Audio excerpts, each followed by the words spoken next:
वक़ाल नबी सल्लल्लाहु अलैहि वसल्लम मनिद्दआ मा लैसा लहू फलैसा मिन्ना वलियतबव्वअ मक़अदहू मिनन्नार। रवाहु इब्न माजा। सदक़ल्लाहुल अज़ीम। नबी अकरम सल्लल्लाहु अलैहि वसल्लम ने इरशाद फरमाया कि जो शख्स ऐसी चीज़ का दावा करे जो उसकी ना हो, यानी नाहक चीज़ का दावा करे, वो हम में से नहीं है और उसका ठिकाना जहन्नुम है। गुफ्तगू चल रही थी कि ज़ख़ीरा अहादीस में 20 गुनाह ऐसे हैं कि जिनके बारे में लिसान नबूवत से ये इरशाद हुआ कि ऐसा शख्स हम में से नहीं। उनमें 15वें नंबर पर वो शख्स है जो नाहक किसी चीज़ का दावा करता है। नाहक किसी की ज़मीन पे दावा कर रहा है, किसी के सामान पे दावा कर रहा है, किसी की जायदाद पे दावा कर रहा है, किसी के मालो मता और असबाब पे दावा कर रहा है कि ये चीज़ मेरी है, हालांकि वो चीज़ उसकी नहीं है। तो आपने 2 वईदें बयान फरमाई। पहली वईद फलैसा मिन्ना, इसका हमसे कोई ताल्लुक़ नहीं, और दूसरी वईद वलियतबव्वअ मक़अदहू मिनन्नार, कि ऐसा शख्स जहन्नुम में अपना ठिकाना बना ले। इसलिए इस गुनाह से भी इंसान अपने आप को बचाए, किसी की ज़मीन पे कब्ज़ा न करे, किसी पर नाहक दावा न करे।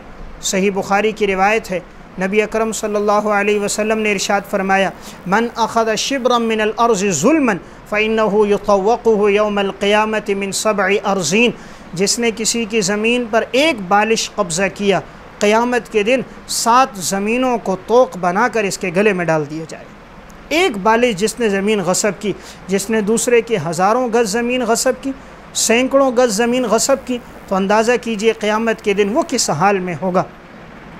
इसलिए इस गुनाह से अपने आप को बचाना चाहिए। जब इंसान दूसरों की जायदादों पे नाहक कब्ज़ा करता है, बस औक़ात उन मज़लूमों की बद्दुआ लगती है, लगती है, और दुनिया और आखिरत तबाह हो जाती है। इमाम मुस्लिम रहमतुल्लाह अलैह ने सही मुस्लिम में रिवायत नक़ल की है कि एक ख़ातून आई मरवान बिन हकम के पास और आकर उसने दावा ये किया कि एक सहाबी रसूल हैं हज़रत सईद बिन ज़ैद रज़ी अल्लाह ताला, कहा उन्होंने मेरी ज़मीन पे कब्ज़ा किया। उन्होंने कहा नहीं, वो तो सहाबी हैं, वो कैसे कब्ज़ा कर सकते हैं। कहा नहीं, उन्होंने मेरी ज़मीन पे कब्ज़ा किया है। खलीफ़ा वक्त ने हज़रत सईद इब्न ज़ैद को बुलाया और बुलाकर उनसे कहा कि ये औरत दावा कर रही है कि तुमने इनकी ज़मीन पे नाहक कब्ज़ा किया है।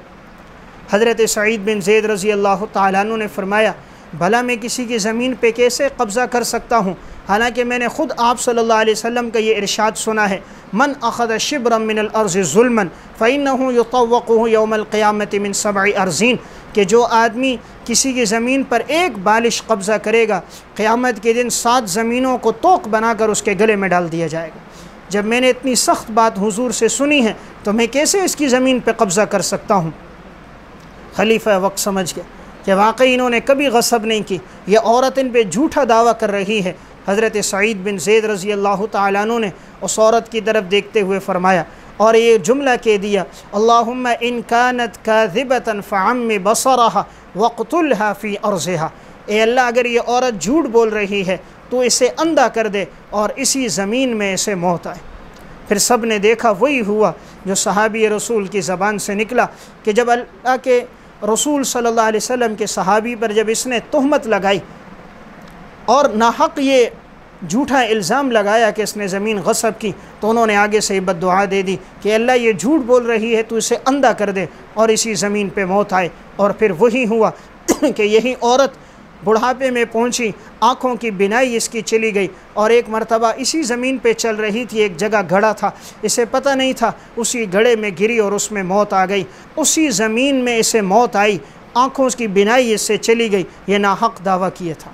इसलिए शरीयत ने हमें इस बारे में ख़ास तौर पे मना कर दिया, किसी की जायदाद पर, किसी के माल पर, किसी की ज़मीन पर इंसान कभी भी नाहक कब्ज़ा न करे। बसा औक़ात इंसान ये समझता है मैं अपनी औलाद के लिए जमा कर रहा हूँ, बीवी बच्चों के लिए जमा कर रहा हूँ, ये नाहक माल उसे नसीब नहीं होता। मज़लूम की आह फ़ौरन अर्श पे पहुँच जाती है। इत्तक़ि दावतल मज़लूम फ़इन्नहु लैसा बैनहु व बैनल्लाहि हिजाब। मज़लूम की आह से बचना इसलिए कि उसके और अल्लाह के दरमियान कोई पर्दा हाइल नहीं होता। मुकाफ़ात अमल में उन्होंने एक वाक़या लिखा कि एक शख्स जिसके पास एक बड़ा ओहदा था, उसने एक औरत की ज़मीन पे नाहक कब्ज़ा कर दिया। बेवा औरत थी उसके पास इसके अलावा ज़मीन कोई नहीं थी, लेकिन इसने उसकी ज़मीन पे कब्ज़ा कर दिया। वो बेवा औरत आकर मिन्नत समाजत करती, यही मेरे पास एक ज़मीन है, यतीम बच्चे हैं और बच्चों की रिहाइश के लिए यही एक जगह है और इसी के ज़रिए हमारा गुज़र बसर होगा। लेकिन उसने कोई बात ना मानी। माल और दौलत के ज़ोर पर, ताल्लुक़ात पे ज़ोर पर बेवा को ज़मीन से निकाल कर उस ज़मीन पे कब्ज़ा कर दिया। वो बड़ी कीमती ज़मीन थी, एक रोड के किनारे पर वाक़ई थी। उस बेवा औरत ने झोली फैलाकर बद्दुआ दे दी कि या अल्लाह इसको भी ये ज़मीन नसीब न हो और ये जो ज़मीन है इसी में इसकी कब्र बन जाए। फिर वही हुआ जो बेवा ने कहा था और एक वक्त आया कि आपस की लड़ाइयाँ शुरू हुई और लड़ाई के दौरान किसी बात पे नाचाकी आगे बढ़ी और उसके बेटे को किसी ने कत्ल कर दिया। बेटे की कब्र भी वहाँ बनी। चंद साल गुज़रे थे, फिर इसे किसी ने कत्ल किया और इसकी कब्र भी उसी ज़मीन में बन गई। तो बेवा ने तो एक का कहा था कि उसे मौत आए और इसमें उसकी कब्र बन जाए, फिर अल्लाह का करना एक नहीं, बेटे की कब्र भी बनी, बाप की कब्र भी बनी। ज़मीन किसी को नसीब ना हो सकी। ये दूसरे के माल पे नाहक कब्ज़ा करना था। जब इंसान यतीमों के माल पे नाहक कब्ज़ा कर देता है, बेवाओं, मिस्किनों, यतीमों की ज़मीनों पे गसब कर देता है, तो ये माल नसीब नहीं होता। फिर यही माल इसके और इसके औलाद की हलाकत का ज़रिया बन जाता है। हमने ख़ुद अपने एक इलाक़े में देखा कि एक शख्स ने दूसरे की ज़मीन पे कब्ज़ा कर दिया, मकान बना दिया। उन्होंने फ़ाइल रखवाई थी हिफाजत के लिए और उसने उसकी ज़मीन पे कब्ज़ा करके अपना घर तामीर कर दिया। उसने आगे से कहा ये ज़मीन मेरी है।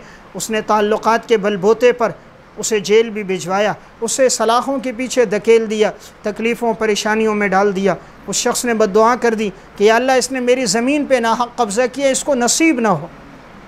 वही हुआ, मकान तामीर हो गया, मकान बिल्कुल बन गया। 3 दिन के बाद इसने अपना सामान ले जाना था, बड़ी अरमानों से बनाया, हर चीज़ बड़ी कीमती लगाई, मार्बल लगाए, टाइलें लगाई, ऐसा खूबसूरत के इलाक़े में उसका सानी कोई ना हो, लेकिन मकान उसे नसीब ना हुआ। सामान जाने से पहले पहले हादसा हुआ, उसी घर के सामने ही कत्ल होकर दुनिया से चल पड़ा। तो देखें, दूसरे के माल पे कब्ज़ा किया था, अल्लाह ने वो माल उसे नसीब न किया, वो घर उसे नसीब न हुआ। घर में एक दिन भी ठहर न सका, एक दिन भी रिहाइश इख्तियार न कर सका, घर में सामान न ले जा सका। इसलिए शरीयत ने रोका कि दूसरे के माल पर ना हक़ कब्ज़ा न किया जाए। जो माल पे कब्ज़ा कर देता है, ये माल कभी उसको नसीब नहीं होता। इस गुनाह से इंसान अपने आप को बचाए।